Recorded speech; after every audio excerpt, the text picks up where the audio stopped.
Good morning, everyone. This is Dr. Granger, and I'm going to be sharing a couple of short videos, although my camera does not appear to be working, so maybe that's for the best for you. Anyway, this is more like a podcast, I believe. Beginning in Chapter 2 of the Congress textbook, we're going to talk first about the concept of representation. Now, let's do a bit of a review. In the period before our Constitution, the current one, when we had the Articles of Confederation, it was ratified in 1781 and was in place until late 1780s when the new Constitution came about, 1788. Under the Articles of Confederation, we had, of course, 13 states, and each state had one vote. You could send up to 7 delegates per state, but it didn't matter. You still had one vote in one House of Congress. There was no presidency. It was a unicameral Congress. There was no national court system, so it was very weak. It was a confederation, which means the states were in charge of just about everything. When the Constitutional Convention came about and they decided they really could not amend the Articles of Confederation adequately and decided to adopt a new federal system in the new Constitution, the concept of representation was one of the major debates. One of the debates was whether slave states should have more or less or equal representation to non-slave states, and that resulted in the 3/5 compromise, in which for every 5 slaves in a state, 3 of them would be counted, and that would be added to the basically white male population, and you would have your population for representation purposes. That's for the House of Representatives. For the Senate, we're not talking really about the Senate much because every state gets 2 senators, and so there's not much to debate there. But in the House of Representatives, again, the slavery was one issue, whether or not to count the slaves. Remember, slaves had no rights. They could not vote. They could not hold property. They were property, for that matter. And so they really had no choice in the matter. They were simply being counted. The other debate was, again, whether the large states should have more representation than the small states. And that's, of course, the system that we ended up with. Today, each district has about 750,000 people. We have a few states that have only 1 representative. They actually have more senators with 2 than they do representatives in the House of Representatives, with only 1, basically a statewide office. We'll talk about that in a little bit. So that settled kind of the numbers issue. Large states have more representatives than small states. Every 10 years we have a census. That is in the original Constitution. Every 10 years, beginning in 1790, we count the persons inside the United States. And so that helps to determine how many representatives each state gets. And then what has to happen is, because of shifts in population, if a state loses or gains a district or more, then the state has to redraw the map of districts within the state. That's what we call redistricting. So we have reapportionment, where the number 435 is reapportioned depending on new population statistics, and then redistricting, where districts are drawn, and we'll get to that in a little while as well. That's a very important topic, and as a matter of fact, it's happening right now that the census of 2020 is complete. States that gained or lost seats in particular are going through redistricting. But then there's the type of representation. Do our representatives need to look like we do? Does it need to reflect whether it's racial or gender or age or religion? What sort of demographic representation should there be? And of course, there's issue representation. And one question that comes up early in the chapter, where Edmund Burke, the famous philosopher, is studied, is whether a representative should be a delegate who follows very closely what his or her constituents want. The constituents keep a close eye on the representative and will reward or punish the representative based on how far he or she strays or sticks with the constituents' wishes. The other is what's called a trustee.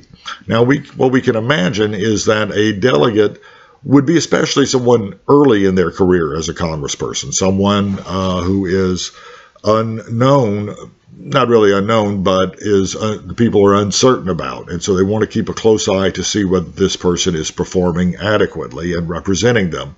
A trustee normally would be someone who has already established trust, has been in the system for a while, has proven that he or she represents the district's interests as best as he or she can.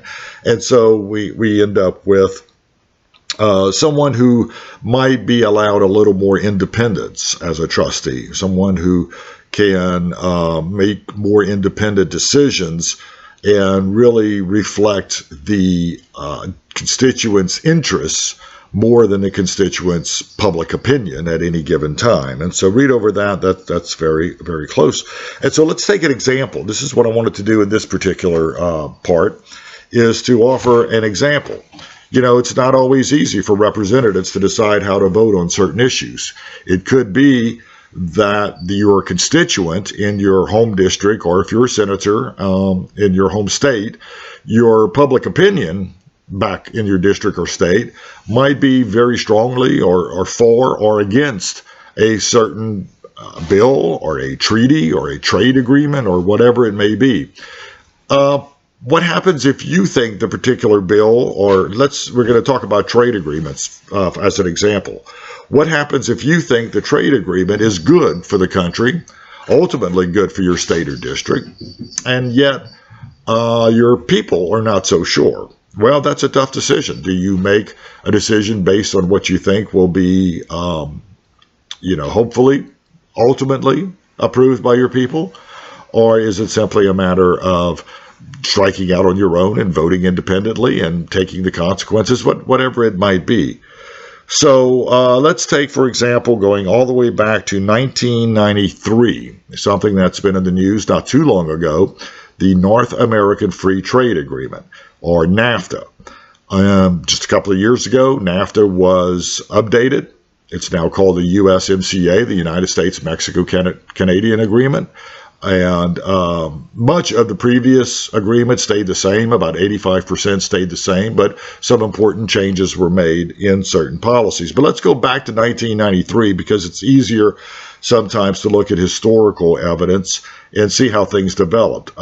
First thing you need to realize is that although the agreement was approved in 1993, it was not fully implemented in every aspect for well over a decade later, in some cases almost 20 years later.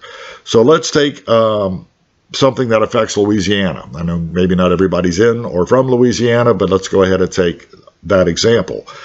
You may or may not know that the sugar industry is a fairly powerful industry in Louisiana. It's about a $500 million, or back in 93 was about a $500 million industry.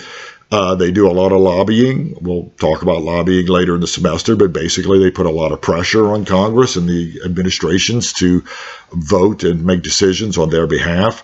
Now, we have, in a sense, two sides to this. On one hand, you have the sugar producing and sweetener producing population. These are the sugar cane growers as well as corn growers, because we have things like high fructose corn syrup that is also a sweetener, and again is on that side of the ledger. On the other side, however, we have candy companies and companies such as candy companies that use sugar. And so what they want is cheap sugar. They want good, cheap sugar to use in their processing. The sugar producers don't want competition. They actually, since, believe it or not, 1789, since the very beginning of our country, sugar producers have been very protected by our government, even supported with subsidies and what are called price supports. We don't allow the price of sugar to fall below a certain amount. And that remains true today. But of course, circumstances much different there in 1993 and the late 20th century. So we had the North American Free Trade Agreement, essentially, that would wipe out tariffs or taxes on imports, which makes imports more expensive and therefore less competitive. We have quotas, or to put it another way, limits on how much, in this case, sugar would be allowed into the country. And what NAFTA was all about, keying in on the words free trade, is getting rid of tariffs, getting rid of any barrier between trade, allowing goods and services to flow across borders, because ultimately capitalism does not know borders, and it's based on efficiency, based on wages and prices and supply and demand and such as that. So we had, let's say an example, a competition in 1993. We had the sugar industry, those who produce sugar, very much against NAFTA. They did not want free trade, they want protection. Then again, you had sugar importers who use sugar to produce candy. They were more in favor of free trade, getting cheaper sugar from wherever they can get it, whether it's Louisiana or Florida or Mexico.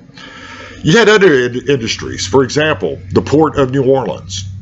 Whereas the sugar industry was about a $500 million industry, the Port of New Orleans was almost a $4 billion industry, a much bigger industry. And of course, they rely on imports and exports. And in this case, they were very much in favor of free trade because that increases imports and exports. So Louisiana was very much involved in these discussions. Louisiana was one of the top 10 exporters to Mexico in the early 1990s, and the sugar producers simply felt they could not compete. Well, J. Bennett Johnston was a senator from Louisiana, and at first he came out very much against NAFTA, against the free trade agreement, partly because he supported the sugar industry. John Breaux also said, the other senator, that he would not support the agreement. In the end, both gentlemen voted for the agreement. And so that's important to keep in mind. What changed? Well, some of the policies or some of the agreement having to do with sugar imports and exports were delayed. We did not go immediately to a free trade, zero tariff, zero quota situation really until the late 2000s. From 1993 until the late 2000s, we still had some restrictions on trade. But come the late 2000s, 2008, for example, the last restrictions were lifted. So now no quotas, no tariffs, and that, of course, was still opposed by the sugar industry, who were concerned about 140,000 jobs or so that was involved here. And so going ahead a few more years, by 2014, the sugar industry was complaining, the American sugar industry was complaining basically that Mexico was doing something called dumping. They were filling up America with sugar at a very, very cheap price, below cost, you might say, below fair market price, put it that way. Not necessarily below cost, but below a fair market price. Thus, again, the sugar candy producers were okay with this. Consumers liked cheap sugar, but consumers also want to support their home industry and might be concerned about, because sugar is not that expensive either way. In 2014, the United States did a study and determined that Mexico was indeed kind of flooding the American market with sugar that was too cheap. And so this was under the Obama administration. Tariffs were put on Mexican sugar. Well, we continued to negotiate with Mexico. The tariffs were put on in August of 2014, but they only lasted a few months. They were lifted in December of 2014 through an agreement with Mexico, but the agreement also allowed the United States to put limits. This kind of goes against the wording of NAFTA, but it did allow the United States to put limits on Mexican sugar. And I believe the situation pretty much remains the same. So keep in mind, the senators were against this until they were able to participate in some of the negotiations, able to put some pressure on what was at the time, first the George H.W. Bush and then the Bill Clinton administration. Remember, NAFTA was negotiated primarily under the Republican George H.W. Bush administration, but it was signed by the Clinton administration, and it had to pass. It wasn't just a basic treaty that has to pass the Senate by 2/3 of a vote. It had to pass both houses of Congress. It was an executive legislative agreement, we call it, and it there were 15,000 products involved in NAFTA that cross borders between Canada, the United States, and Mexico. So this was a massive agreement. So it had to be approved by both houses of Congress.